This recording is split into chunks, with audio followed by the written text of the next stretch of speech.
Bismillahirrahmanirrahim. Assalamualaikum warahmatullahi wabarakatuh. Alhamdulillahirabbil alamin, wassalatu wassalamu ala nabiyyina Muhammadin wa ala alihi wa ashabihi wa man tabi'ahum bi ihsanin ila yaumiddin. Asyhadu an la ilaha illallah wahdahu la syarika lah wa asyhadu anna Muhammadan abduhu wa rasuluhu la nabiyya ba'dah. Alhamdulillah, segala puji hanya milik Allah Subhanahu wa ta'ala, di mana Dia telah memberikan kepada kita semuanya nikmat yang begitu banyak. Dan di antara kenikmatan-kenikmatan yang telah Allah Subhanahu wa ta'ala berikan kepada kita semuanya, yaitu berupa nikmat iman, nikmat Islam, nikmat sehat, nikmat kita bisa kembali menghadiri majelis ta'lim di salah satu rumah-rumah Allah Subhanahu wa ta'ala yang kita cintai ini. Kita berharap kepada Allah Subhanahu wa ta'ala, semoga apa yang kita lakukan pada malam yang berbahagia kali ini bisa kita amalkan dalam kehidupan sehari-hari, sehingga menjadi bekal amal soleh kita kelak ketika berjumpa dengan Allah Subhanahu wa ta'ala di hari akhir nanti.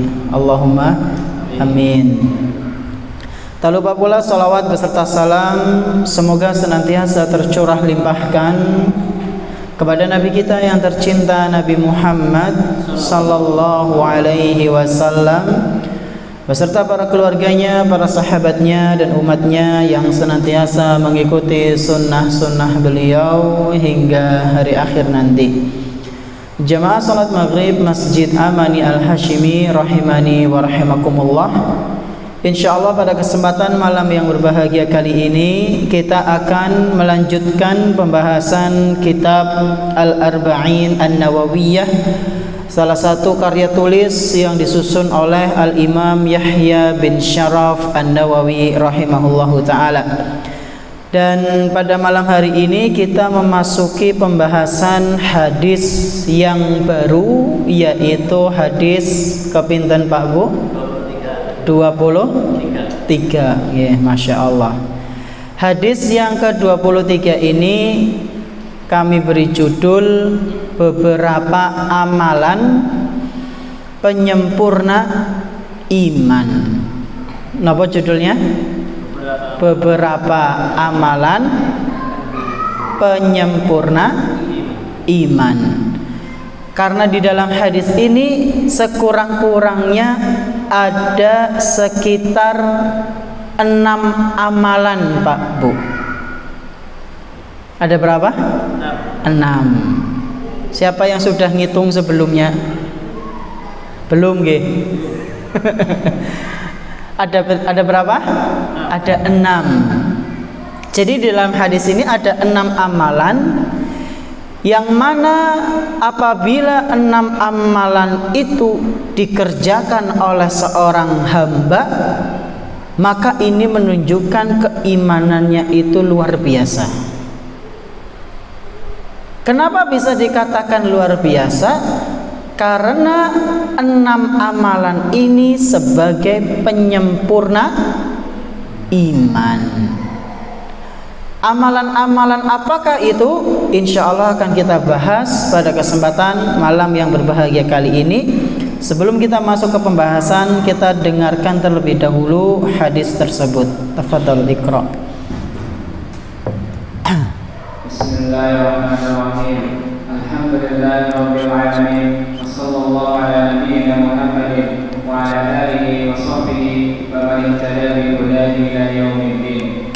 Allahumma ighfir lana wa liwalidayna wa limashayikhina wa liasatidatina wa lijami'il muslimin amin. Qala Syekh An-Nawawi rahimahullah, an Imam Al-Haris ibn Asim Al-Ash'ari radhiyallahu anhu qala Rasulullah sallallahu alaihi wasallam, at-tuhuru syatrul iman, walhamdulillahi tamla'ul mizan, subhanallahi walhamdulillahi tamla'ani aw tamla'u ma baina as-samai wal ardh. Wassalatu nuran, wassalatu burhanan, wassabru diyawan, wal Qur'an hujjatan laka aw 'alaika.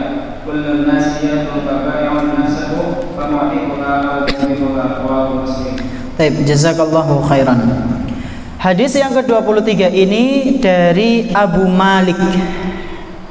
Dari Abu Malik, bapaknya Malik, ya.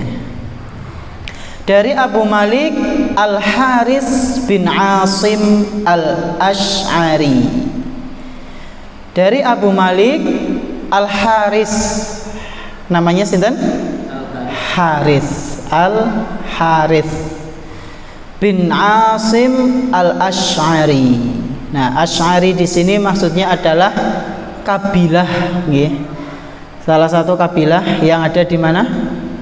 Yaman. Ya, salah satu kabilah besar yang ada di Yaman. Dan beliau ini ya radhiyallahu anhu, kami belum menemukan biografi lengkapnya tentang bagaimana perjuangannya, bagaimana kehidupannya. Yang kami ketahui itu beliau termasuk sahabat Nabi yang meriwayatkan beberapa hadis. Di antaranya adalah hadis ini dan juga hadis yang tentang nanti di akhir zaman, ya, kalau tidak salah akan datang suatu kaum yang menghalalkan zina, sutra, ya, minuman khamr wal ma'azif, ya, dan peralatan musik, ya. Ini beliau diantara yang meriwayatkan. Dan para ulama berbeda pendapat mengenai wafatnya beliau. Beliau ada yang mengatakan meninggal di zamannya kekhalifahan Muawiyah. Ada juga yang mengatakan Muawiyah bin Abi Sufyan. Ada juga yang mengatakan beliau ini meninggal di Suriah dan tahun wafatnya diperkirakan sekitar 40-an Hijriah. Dan para ulama hadis mereka menilai sahabat Nabi ini Abu Malik Al-Haris radhiyallahu anhu termasuk sahabat yang sangat kredibel, ya, sangat dikenal kebaikannya dalam periwayatan hadis. Ya, jadi nggak semua sahabat Nabi itu ulama, gitu Pak Bu. Harus kita pahami bersama, sahabat Nabi itu jumlahnya ribuan, tapi nggak semuanya apa? Ulama, nggak semuanya perawi hadis. Abu Malik Al-Haris ini adalah salah satu di antara banyaknya sahabat yang kata sebagian ulama ahli hadis, diantaranya Imam Ibnu Hajar Al-Asqalani, adalah sahabat yang dikenal kebaikannya, ya, dan juga terpercaya dalam meriwayatkan hadis. Nah, kalau disebutkan terpercaya dalam meriwayatkan hadis itu berarti nggak kaleng-kaleng, ya. Hafalannya berarti bagus. Wallahu ta'ala a'lam bishawab. Ini sedikit mengenai perawi hadis yang kita bahas malam hari ini. Nah, kemudian beliau radhiyallahu anhu mengatakan, qala Rasulullah sallallahu alaihi wasallam. Rasulullah sallallahu alaihi wasallam bersabda. Nah, beliau menyebutkan ada berapa amalan tadi Pak Bu? 6. Kita akan bahas satu persatu insyaallah. Yang pertama, kata Nabi sallallahu alaihi wasallam, at-tuhuru syatrul iman. At-tuhuru di bukunya panjenengan tuhur atau tohur? Tuhur gitu. Iya betul, tuhur. At-tuhuru syatrul iman. Apa artinya Pak Bu? Bersuci sebagai dari iman. Bersuci, ya, atau kebersihan, kesucian itu termasuk bagian dari iman. Amalan yang pertama yang Nabi Shallallahu Alaihi Wasallam sampaikan dalam hadisnya ini adalah kebersihan itu termasuk bagian dari keimanan. Nah, pertanyaannya, kebersihan apa Ustaz? Apakah kebersihan maknawi atau kebersihan yang bukan maknawi? Kebersihan yang terlihat atau kebersihan yang tidak terlihat? Jawabannya di sini para ulama berbeda pendapat. Syekh Shalih Al-Fauzan hafizahullah taala menyebutkan al-muradu bit-tuhuri huna at-tuhurul hissi. Ada sebagian ulama yang menyebutkan kebersihan di sini adalah kebersihan yang terlihat. Berarti apa contohnya? Kebersihan badan kita dari hal-hal yang najis, dari hadas, atau dalam kata lain kita harus dalam keadaan suci. Nah, berarti bahasa sederhananya, kalau kita dalam keadaan suci seperti ini Pak Bu, panjenengan belum ada yang batal kan? Insya Allah dereng. Panjenengan telah menyempurnakan sebagian apa? Iman. Dan sebagiannya lagi akan tersempurna ketika panjenengan mengamalkan, yaitu semisal apa? Sholat, baca Quran, dan amal-amal soleh yang lain. Makanya Nabi SAW mengatakan at-tuhuru syatrul iman. Kebersihan itu termasuk bagian dari iman. Kemudian ada juga ulama yang mengatakan, oh tidak, maksudnya adalah bersih secara maknawi. Maknawi itu ya sesuatu yang gak kelihatan lah, gampangannya seperti itu. Contohnya apa? Contohnya hati kita ini bersih dari syirik. Nah, berarti hati kita ini suci, bersih dari perbuatan syirik yang kecil maupun yang besar, atau perbuatan-perbuatan maksiat. Ini juga termasuk salah satu maknanya. Berarti orang-orang yang membersihkan lahiriah maupun batiniyahnya, dia telah melakukan sebuah amalan yang mana amalan itu nilainya setengah dari keimanan atau sebagai penyempurna imannya. Ini amalan yang pertama Pak Bu, bahwasanya kebersihan itu adalah bagian dari iman. Berarti di sini ada perintah, ada anjuran supaya kita rajin menjaga kebersihan ya. Nah, ini PR terutama bagi yang ngomong juga ya. Kita harus sama-sama jaga apa? Kebersihan. Ya, badan kita, keimanan kita, agama kita ya. Kita harus bisa menjaga kebersihan yang ada di sekitar kita, terutama di tubuh kita. Jangan sampai ternodai dengan terutama ini amalan-amalan syirik, amalan-amalan maksiat, karena ini yang jauh lebih penting.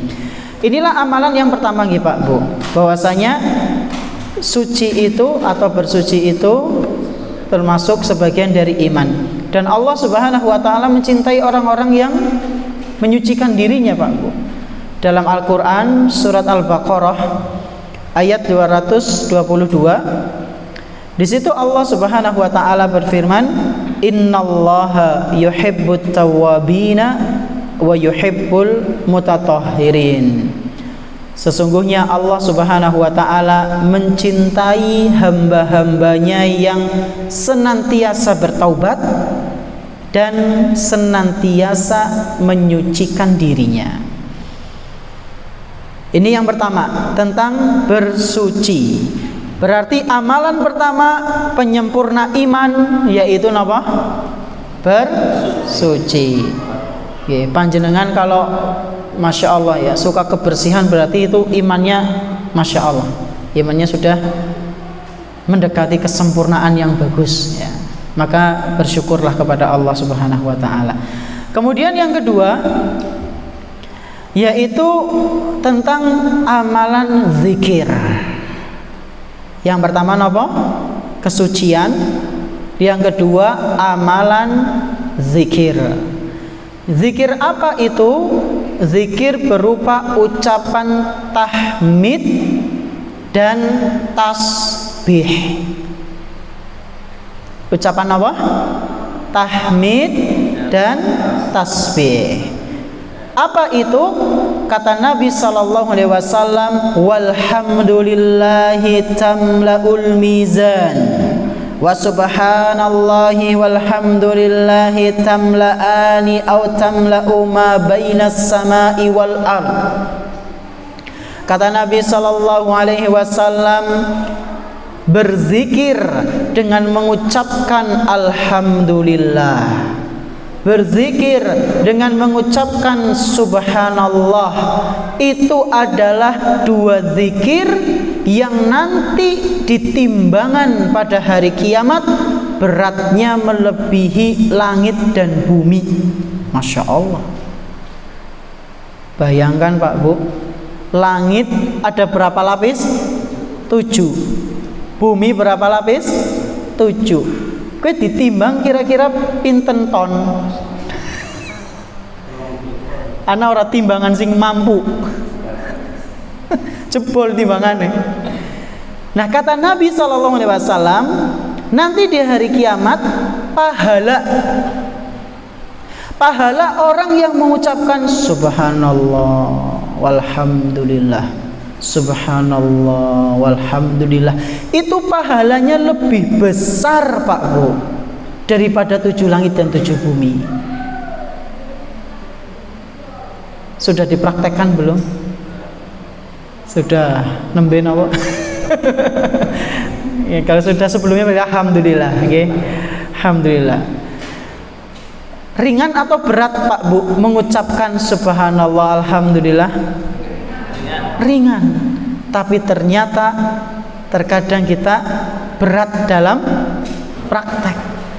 Dan ini yang pernah dikatakan oleh Nabi sallallahu alaihi wasallam dalam sebuah hadis yang diriwayatkan oleh Imam Bukhari Muslim. Rasulullah sallallahu alaihi wasallam pernah menyampaikan kalimatani khafifatani 'alal lisan sakilatani fil mizan habibatani ilar rahman.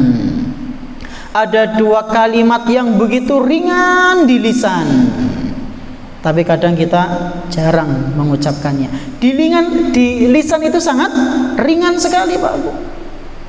Akan tetapi meskipun ringan, sakilatani fil mizan, 2 yang ringan ini begitu berat di timbangan nanti. Habibatani ilar rahman, dan sangat dicintai oleh Allah 2 kalimat tersebut.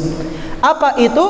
Yaitu ucapan zikir subhanallah wa bihamdihi subhanallahil azim. 2 zikir ini kata Nabi sallallahu alaihi wasallam sangat ringan sekali di lisan Pak Bu. Saking ringannya kadang dewek ngasih kelalen ya. Insyaallah enggak alhamdulillah.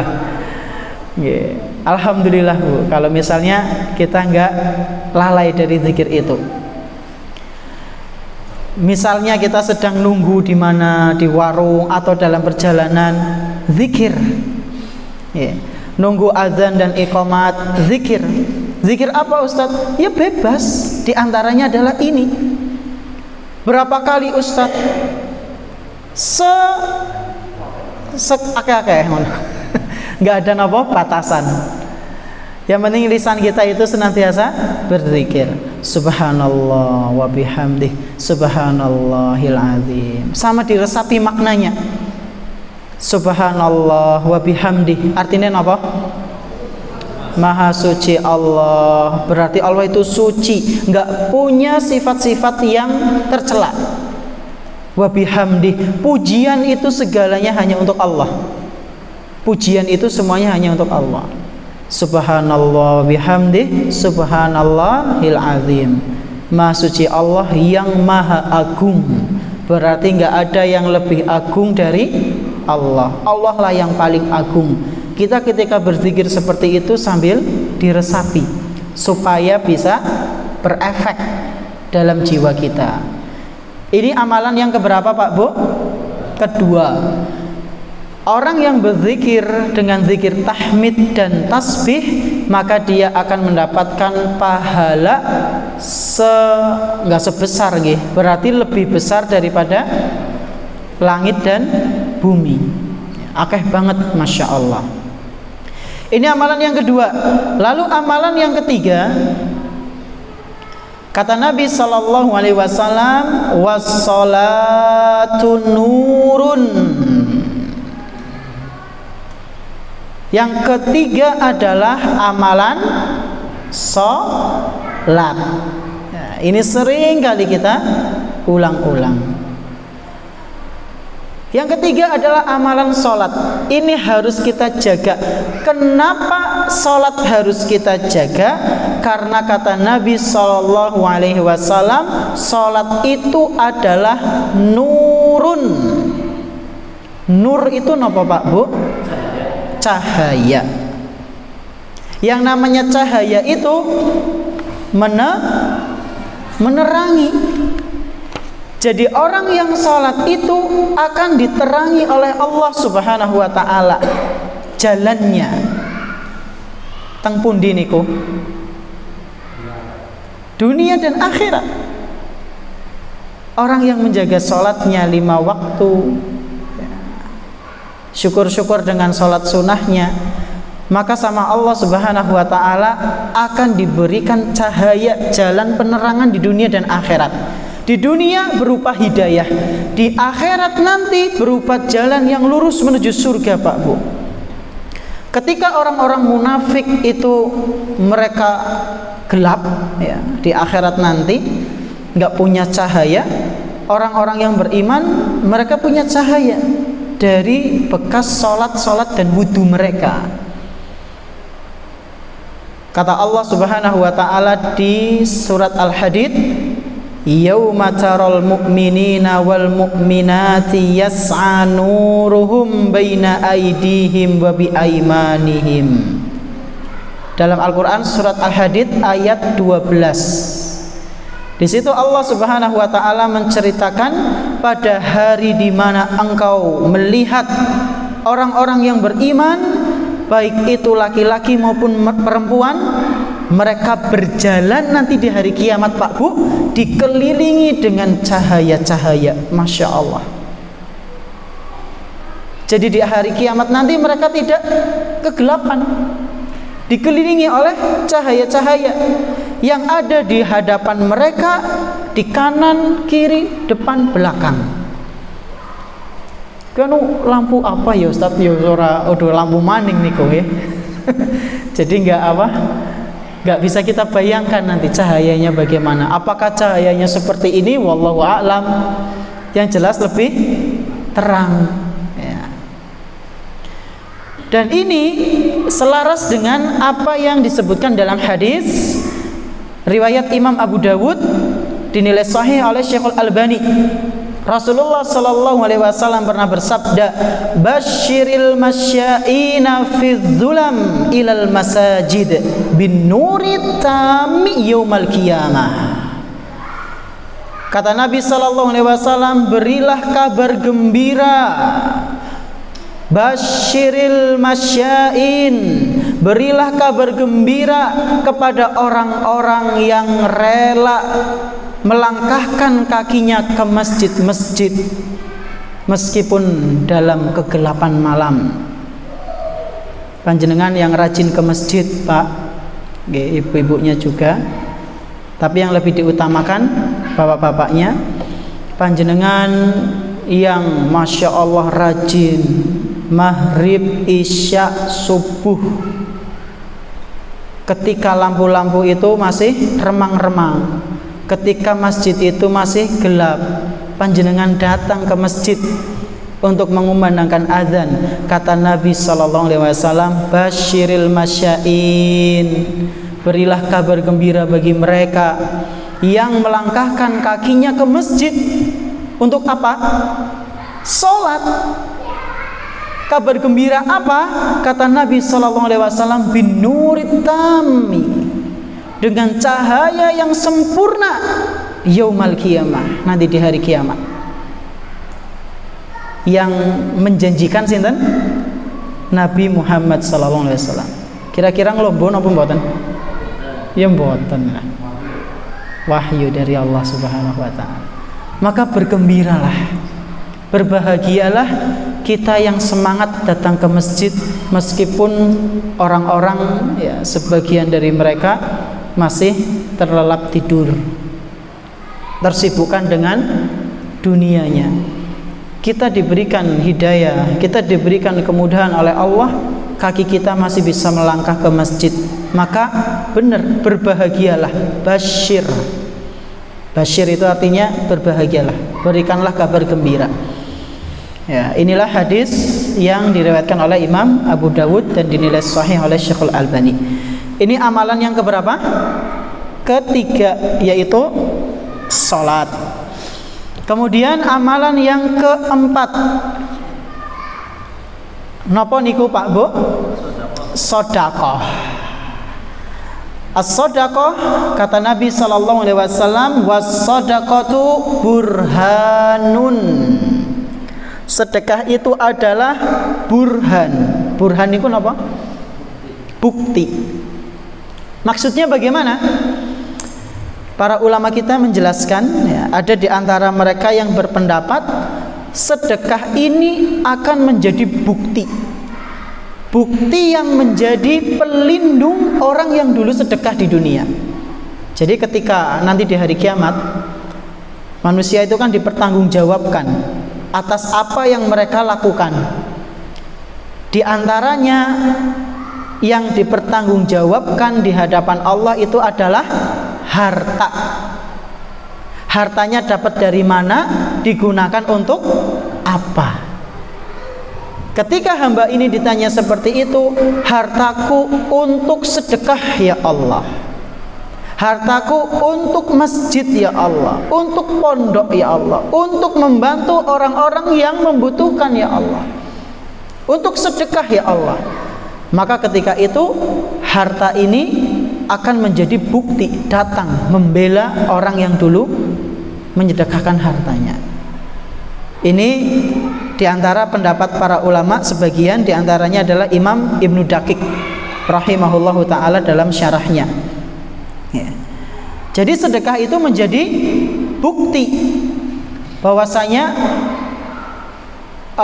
nanti di hari kiamat dia akan membela orang yang menyedekahkan hartanya di jalan Allah. Ada juga pendapat ulama yang mereka menjelaskan bukti ini apa maksudnya. Maksudnya adalah sedekah itu salah satu amalan yang membuktikan seseorang itu beriman atau tidak. Seseorang itu beriman atau tidak. Karena di zaman dulu orang-orang munafik itu sangat berat sekali untuk mengeluarkan zakat dan sedekah, Pak Bu. Pripun? Ngutil. Oh, nggih, pelit ya. Pelit sekali. Nah, sebagai bukti apakah iman mereka benar atau tidak, dilihat dari sedekahnya, dilihat dari zakatnya. Ini pendapat ulama yang lain. Jadi ada sekurang-kurangnya ada dua pendapat. Yang mengatakan sedekah ini nanti menjadi pembela di hari kiamat, ada juga yang mengatakan sebagai bukti benarnya keimanan seseorang. Kemudian amalan yang kepinten? Kelima, yaitu sabar. Nah, ini sabar itu ringan di teori, berat di praktek, nggih. Yang kelima, kata Nabi sallallahu alaihi wasallam, was-sabru diyaun. Sabar itu adalah penerang, cahaya. Nah, kalau panjenengan cermati, tadi kan sholat dikatakan apa? Nur, cahaya nggih. Dia itu artinya juga cahaya, pelita. Apa bedanya? Dia itu adalah pelita cahaya yang mengandung unsur panas, Pak Bu. Pas apa ora? Karo sabar. Kita kalau sabar panas mboten? Pas nggih. Dia itu cahaya yang kalau kita di sampingnya itu anget, panas lah. Ya minimal anget. Nah, sabar, orang yang bersabar itu dia akan mendapatkan cahaya. Si kepriwe maksudnya Ustaz? Ketika kita bersabar menghadapi masalah dengan kepala dingin, itu jauh lebih bisa menyelesaikan masalah daripada orang yang enggak sabaran. Nggih napa mboten? Nggih. Kalau kita menjumpai masalah lalu kita sabar, maka kita akan mendapatkan jalan keluarnya insyaallah Pak Bu. Dia itu, cahaya itu. Ya meskipun kita pegang cahaya itu panas, berdedek. Ya karena memang sabar itu berat sekali, ya. Dan orang dikatakan sabar itu di awal kali masalah. Jadi misal kita ikut kajian ini ya. Nanti sholat isya selesai, kita pulang sandalnya hilang. Pertama kali kita lihat sandal kita hilang, lalu kita sabar, itulah sabar yang benar. Tapi nek wis goleti karo muncu-muncu muter masjid ya, muter sekolah sini PPS, ora ketemu-ketemu, terus ngomong ya wis lah sabar bae. Nah, ketepat apa ora? Ora tepat. Wis nyerah gue berarti. Udah sabar itu. Mungkin disiyo sandale jan. Ah, sapa iki nah. Wis karo muncu-muncu. Udah sama mengumpat ngomong kotor ya, hal-hal yang enggak layak dilakukan. Habis itu enggak ketemu-ketemu ya wis lah sabar bae. Ora pas. Sabar itu di napa? Pertama kali masalah itu kita jumpai, itulah sabar. Dan memang panas. Makanya Rasulullah SAW mengatakan as-sabru dia. Sabar itu adalah pelita, cahaya yang panas. Akan tetapi cahaya ini nanti akan memberikan jalan keluar dari masalah yang didapati. Kemudian amalan yang terakhir yaitu Al-Quran, membaca Al-Quran. Kata Nabi SAW, wal Qur'anu hujjatun laka au alaik. Al-Quran itu nanti di hari kiamat bisa menjadi pembelamu, bisa juga menjadi amalan yang menuntutmu, bisa bermanfaat untukmu, bisa menjadi ancaman untukmu. Berarti bisa menjadi apa? Pisau bermata dua ya. Al-Quran itu, Al-Quran itu bisa menjadi apa? Pembela, bisa menjadi apa? Ancaman bagi kita. Loh kok bisa? Al-Quran menjadi pembela apabila kita menjaganya, mengamalkan isi kandungannya, menghafalnya, membacanya. Itu akan jadi pembela Pak Bu. Tapi Al-Quran akan menjadi ancaman bagi kita, yang menuntut kita nanti, bukannya membela tapi malah menuntut, ngancem. Itu ketika Al-Quran yang sudah kita hafalkan, sudah kita baca, kita tinggalkan, kita hajar. Makanya ada istilah hajrul Quran, yaitu orang-orang yang sudah hafid Quran, sudah hafal Quran, sudah tahu maknanya, ini halal, ini haram dalam Al-Quran, dia apal ketepal ayat itu, kok dilanggar, nanti ayat yang dia hafal itu menjadi musuh di hari kiamat, karena bertentangan dengan apa yang dia yakini, bertentangan dengan apa yang diarahkan oleh Al-Quran. Inilah maksud alaika.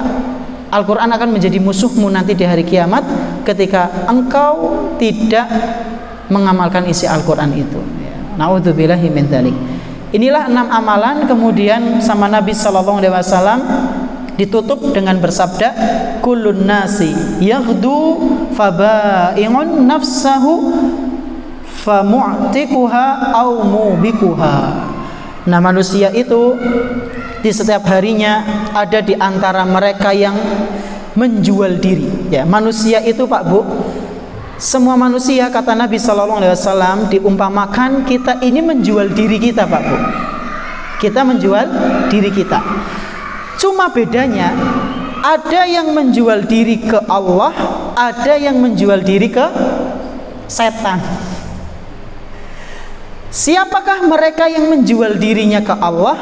Yaitu mereka yang menjalankan ketaatan. Siapakah mereka yang menjual dirinya kepada setan? Yaitu mereka yang melakukan kemaksiatan. Ya. Orang-orang yang menjual dirinya kepada Allah, maksudnya mengorbankan, kita sholat, kita puasa, kita zakat, kita haji, ibadah yang lainnya, kita kan berkorban. Berkorban waktu, berkorban kesehatan, berkorban harta. Itu kan kita menjualkan. Itu semua yang kita miliki kepada Allah. Nah, orang yang seperti ini menjualkan jiwanya kepada Allah, balasannya adalah surga. Ini yang disebutkan dalam Al-Quran di surat At-Taubah ayat 111. Allah Subhanahu wa ta'ala berfirman, innallaha ashtara minal mu'minina anfusahum wa amwalahum bi anna lahumul jannah. Kata Allah Subhanahu wa ta'ala, sesungguhnya Allah Azza wa Jalla itu telah membeli dari orang-orang mukmin diri, harta mereka semua dengan surga. Jadi ibadah-ibadah kita Pak Bu yang kita usahakan dengan diri kita, harta kita, itu nanti akan ada balasannya, yaitu surganya Allah Subhanahu wa ta'ala. Semoga kita semua dimudahkan oleh Allah Subhanahu wa ta'ala untuk bisa masuk ke dalam surganya yang penuh dengan kenikmatan. Allahumma amin. Inilah 6 amalan penyempurna iman. Yang pertama apa tadi? Bersuci. Yang kedua zikir. Yang ketiga salat. Yang keempat sedekah. Yang kelima sabar. Dan yang keenam membaca Al-Quran. Semoga yang sedikit ini bermanfaat. Terima kasih atas perhatiannya. Kita tutup dengan doa kafaratul majlis. Subhanakallahumma wa bihamdik, asyhadu an la ilaha illa anta, astaghfiruka wa atubu ilaik. Wassallallahu ala nabiyyina Muhammadin wa ala alihi washabihi ajma'in. Wassalamualaikum warahmatullahi wabarakatuh.